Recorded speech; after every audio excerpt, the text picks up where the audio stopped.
Newsflash, your customers do not like to be thrown up on. Check out today's episode.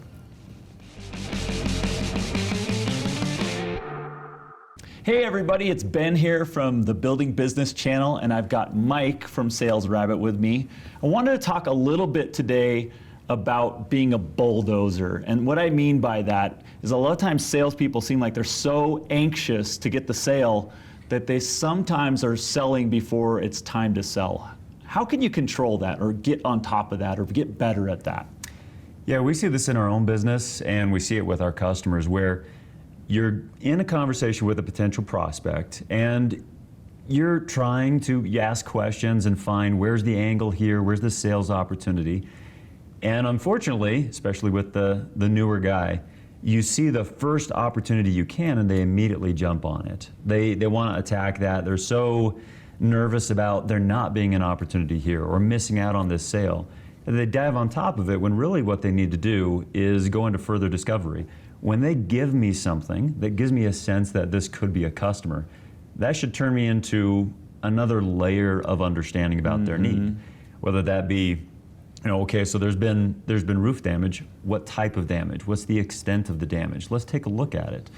The more discovery I do, not only is it actually going to increase the likelihood this person will become a customer, but it's going to increase my ability to sell them on a better product, more long-term customer relationship. It's going to yield better results in the end.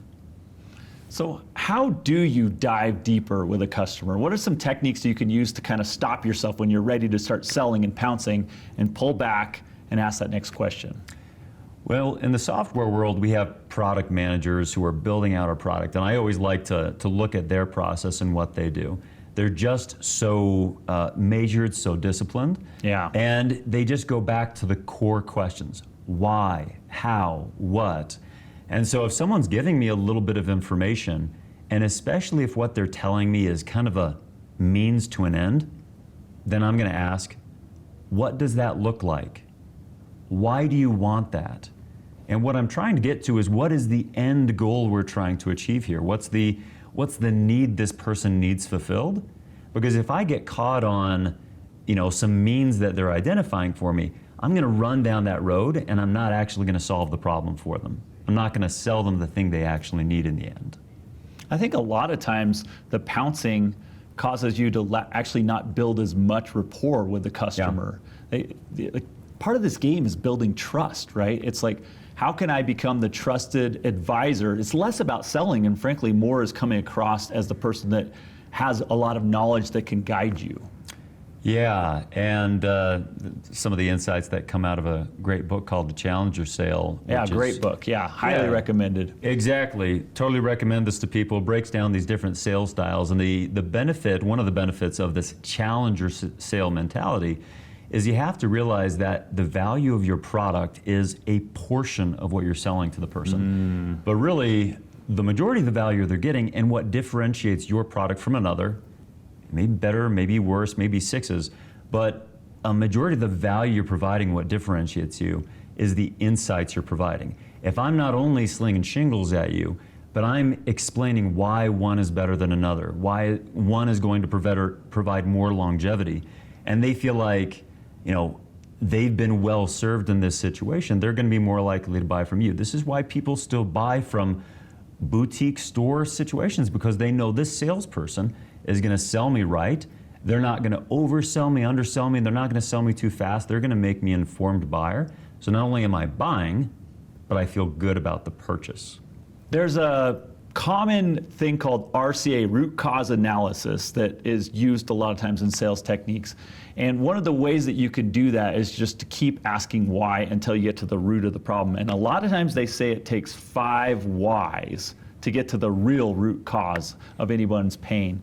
So whenever you're at that first question, what's the number of questions that you think that are really the right number to get to the actual cause? Is it just 1? Is it 5? Where do you think that number is? Or is that even a rule of thumb? Well, no, it's absolutely a rule of thumb. And the thing about a rule of thumb, wherever that's coming from, is it's a good standard to start with. It doesn't mean that that's going to apply every time. So I think 5 is a good number there. But generally, what I tell people is,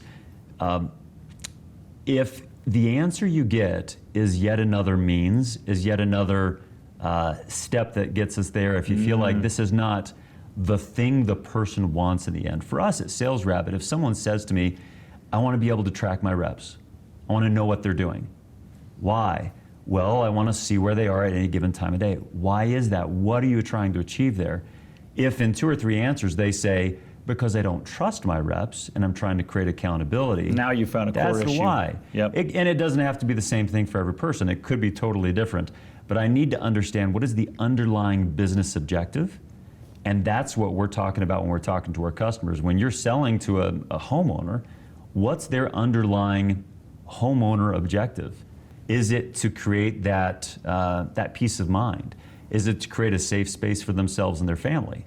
Okay, maybe in terms of the sales process, I have to trace that back slightly to relate it to the product. But I need to know what is their objective as a person, as a homeowner. That's what we're trying to get to. Thanks, Mike. So you've really got to start getting to the why first before you get to the how. Thanks everybody for joining us today. We'll be back next time. Keep on building your business.